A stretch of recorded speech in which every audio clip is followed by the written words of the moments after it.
guys মই আজি আহি আছিলো বাইহাটা চাৰিআলি বাইহাটা চাৰিআলিৰ ওচৰতে মানে এখন ফুটপাথৰ দোকান আছে দোকানত মানে চেণ্ডেল বিক্ৰী কৰি আছিলে তাৰপিছত মানুহটো যেনেকে চিঞৰি আছে মই দেখা পাই ভাল লাগিলে ওচৰলৈ গ'লো 500 में 500 पानी डालो 500 মই বোলো দাদা দাম কিমান কৈছে 150 টকা মই বোলো ভাল হ'ব নে চেণ্ডেলযোৰ তাৰপিছত তেওঁ চেণ্ডেলযোৰ লৈ এনেকে উল্টাই পুল্টাই এনেকে ভাঁজ লগাই কেনে যেন পকাই দিছে মই বোলো, দাদা এইটো চেণ্ডেলযোৰৰ মোৰ এইটো চিটুৱেশ্যন হোৱালৈকে মই জিন্দা থাকিম নে তাৰপিছত তেওঁ কৈছে আপুনি টানি দিয়ক তথাপিও নিচিঙে তাৰপিছত মই ক'লো এইটোৰ দাম কিমান কৈছে কি 150 টকা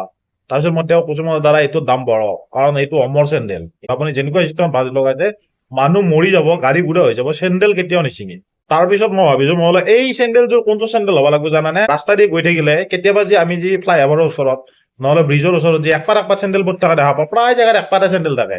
মই বোলো এই চেণ্ডেল এই ব্ৰেণ্ডৰে হ'ব মানুহ মৰি গেছি গাড়ী হয়তো বুঢ়া হৈ উঠি গেছি চেণ্ডেল কিন্তু ইফাল পৰা সিফাল হোৱা নাই बात तो सही है